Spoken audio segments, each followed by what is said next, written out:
तो जैसे हम एज ऑफ रिवाइवल के अधिकांश जो मतलब राइटर्स हैं, हम देख रहे हैं कि वो कैसे मानवता की बात कर रहे हैं, व्यंग कर रहे हैं तत्कालीन परिस्थितियों में। तो उन्हीं में ही एक बड़े मुख्य मानवतावादी शिक्षक और लेखक हैं जिनका नाम होता है रॉजर एस्कम।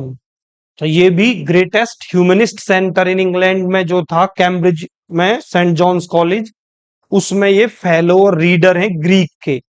तो ग्रीक भाषा का फेलो और रीडर होना उस टाइम पे बिल्कुल ऐसे ही माना जाता था जैसे मतलब कोई जैसे आज एक बहुत बड़ा साइंटिस्ट होता है। तो उस समय इस भाषा को समझने के लिए, क्योंकि जो क्रिश्चियनिटी के भी पुराने जो ग्रंथ थे वो भी ग्रीक में हैं, और जो मतलब पुराना यूनान का जो विद्वान थे, यूनान के ग्रीक के, जैसे अरिस्टोटल हैं, सोक्रेटिस हैं, प्लेटो हैं, तो वो सब ग्रीक में लिख रहे हैं।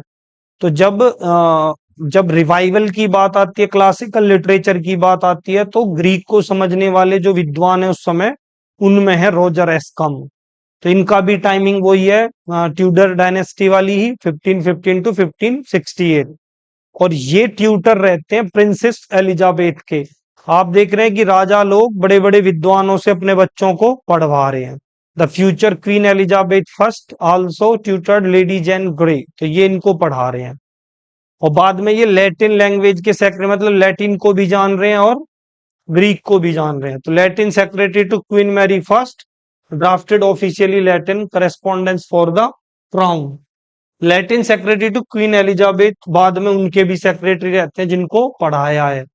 और died in London relatively poverty, मतलब बड़े बड़े लोगों के साथ बैठ के भी थोड़ी गरीबत रहती है।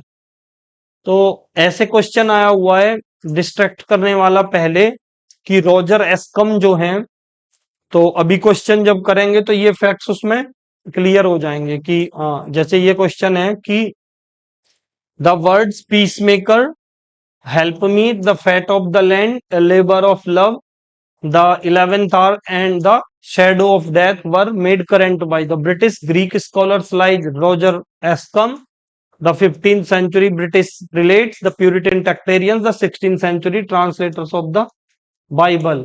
तो इसका आंसर है इसमें बड़े बहुत ही क्लियर है कि ये जो फ्रेजेज हैं, ऑल दीज फ्रेजेज आर बिबिलिकल। ये क्या है? बिबिलिकल है। ये रॉजर एस्काम ने नहीं दिए। और ये किसकी बाइबल से उठाए? From Tyndale. आगे हम विलियम टिंडेल को पढ़ने वाले हैं अभी अगले लेसन में। तो ये 1526 वाल एंड किंग जेम्स बाइबल होती है, जिसमें टिंडेल के ट्रांसलेशंस को लिया गया था काफी हद तक। तो उनमें ये सब shadow of death, 11th our, है ना, पीस मेकर, ये जो मैथ्यू साम आदि ये जो लिखे हुए हैं, ये उसी के ही मतलब एक तरीके से वो जो विषय सूची टाइप जो कि कहाँ से उठाया है ये वो लिखा हुआ है। हेल्प मीट, ये सब बिबिलिकल जो बुक्स हैं उनके पार्ट हैं। फैट ऑफ द लैंड ये जेनेसिस में है। लेबर ऑफ लव, तो ये ऐसे ये शब्द उठाए हुए हैं। तो इस तरीके से जो शुरुआती ईडियम्स हैं इस ढंग के, वो और जो फ्रेजेज हैं वो यहां से लिए हुए हैं।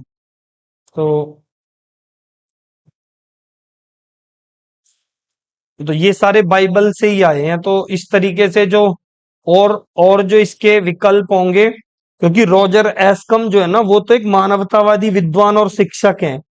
और ये ज्यादा प्रसिद्ध जिस चीज के लिए है वो आगे आने वाली है, इनकी दो बुक्स हैं, टॉक्सोफिलस और स्कूल मास्टर। तो उनको अभी हम देखेंगे तो क्लियर हो जाएगा। तो टॉक्सोफिलस और स्कूल मास्टर अगर दोनों को अच्छे से याद रखेंगे तो रॉजर एस्कम पे हम आंसरिंग कर पाएंगे। तो ये है उनकी टॉक्सोफिलस। टॉक्सोफिलस का मतलब क्या होता है? टॉक्सोन कहते हैं धनुष को, वो है ना, फिलो मतलब प्रेमी, धनुष का प्रेमी। तो ये का मतलब है लवर ऑफ द बो, धनुष का प्रेमी। तो इसकी डेट वगैरह सब, इसका जेनरा क्या है, ये एक डायलॉग है मॉडल्ड ऑन प्लेटोनिक डायलॉग, जैसे संवाद प्लेटो के संवाद है वैसे ही। तो इसमें दो करेक्टर दिखाए हैं, एक तो खुद तीरंदाज होते हैं आस्कम वर्सेस फिलोलोगस। तो फिलोलोगस कौन है? जो एक बुकिशनेस दिखाता है ना, मतलब लॉजी, फिलो जो बुक्स का प्रेमी है, तो ये इसमें है। तो इन दोनों की इसमें संवाद दिखाए हैं। Archer is essential to scholars health, sitting too long over books harmful. तो वो एक तरीके से खेल, उस समय पे जो खेल हैं, तो इस तरीके के इस एक खेल को काफी प्रमोट कर रहे हैं ये। तो इसको उसको काफी प्रमोट कर रहे हैं, और धनुष का प्रेम ये लवर ऑफ बो बन जा रहे हैं। और जो विद्वान किताबी कीड़ा है फिलोलोगस, वो अपनी दुनिया में ही खोया रहता है। तो एस्कम ये तर्क दे रहे हैं कि कोई भी विद्वान या छात्र है उसके लिए तीरंदाजी बहुत जरूरी है, बस इसमें यही दिखाया है। और तीरंदाजी की तकनीकी जो बारीकी है उनको दिखाया है। और एक क्या बात है कि most important for literary history, कि ये लैटिन की जगह इंग्लिश में लिखी हुई है। उस समय पे जो विद्वत्तापूर्ण ग्रंथ थे ज्यादातर वो किस में लिखे जाते थे, लैटिन में, लेकिन ये इंग्लिश में लिखते हैं। 1415 पर दिस वाज स्टिल कंट्रोवर्शियल, ये सब कंट्रोवर्शियल था लेकिन फिर भी इन्होंने लिखा। तो Ascham defence those books do not, ये यूं कहते हैं कि वो जो लैटिन में लिखी किताब वो सब तक नहीं पहुंचती। तो इनके ये जो दोनों वर्क हैं, ये जो अभी एक चला गया वो, और एक ये आने वाला द स्कूल मास्टर, कि स्कूल मास्टर को कैसा होना चाहिए, ये पोस्टुमसली इस टाइप के फैक्ट भी पूछ लिए जाते हैं कि ये इनके बाद में, इनकी जीवन के समाप्त होने के बाद में ये लिखा गया, मृत्यु उपरांत। तो छापा गया, post published posthumously 1570। Started as a conversation at sir William Cecil's dinner table about whether runaway school boy should be beaten. देखो कितना अच्छा टॉपिक इन्होंने उस समय उठाया था कि स्कूल के जो बच्चे हैं उन्हें पढ़ाते समय उनकी पिटाई होनी चाहिए या नहीं। एक मतलब डिनर टेबल पे बहस होती है, और स्कूल से भाग जाने वाले बच्चों की बेरहमी से पिटाई, लेकिन एस्कम बच्चों को दी जाने वाली जो हार्श कॉर्पोरल पनिशमेंट है उसका ये विरोध करते हैं, है ना, उसके लिए मना करते हैं ना। तो ये है इसमें, Ascham strongly opposed harsh corporal punishment, शारीरिक जो दंड है, कठोर शारीरिक दंड के वो क्या है, खिलाफ हैं। और इसमें पूरी बुक को भी बुक 1 बुक 2 तरीके से दिया है कि एक स्कूल मास्टर कैसा होना चाहिए, शिक्षक को दयालु और प्रोत्साहित करने वाला होना चाहिए, ये सब इसमें दिखाया है ना। Kind, encouraging, not harsh. और बुक 2 में the method of double translation. और ये इटली के उस समय पे जो, इटली थोड़ा एडवांस कंट्री है, तो जो भी अंग्रेज वहां जाते हैं तो इटालियन कल्चर और यंग इंग्लिशमैन के ये, क्योंकि वो कहते हैं कि इटालियन कल्चर को लाके यहाँ स्टाइल दिखाते हैं, वो गलत है। Famous attack on corrupting influence of Italian culture young list vice is learn in Italy के, ये इटली में गलत चीजें सीखते हैं, ये इसमें दिखाया। तो Ascham insisted Cicero was the supreme Latin prose model इन्होंने किसका लिया, सिसरो का। तो ये इस तरीके से इन्होंने मतलब जो जो इन्होंने शिक्षण की जो के ऊपर जो बुक ये लिखी है, तो उसके 2 पार्ट, जैसे हमने बताया ना कि 2 पार्ट उसके हैं। तो एक पार्ट जो है बुक 2 में क्या है, the method of double translation. तो उस डबल ट्रांसलेशन के लिए इन्होंने किसका मेथड लिया है, ये लैटिन प्रोज मॉडल हिजिंसन सिसरोनियनिज्म।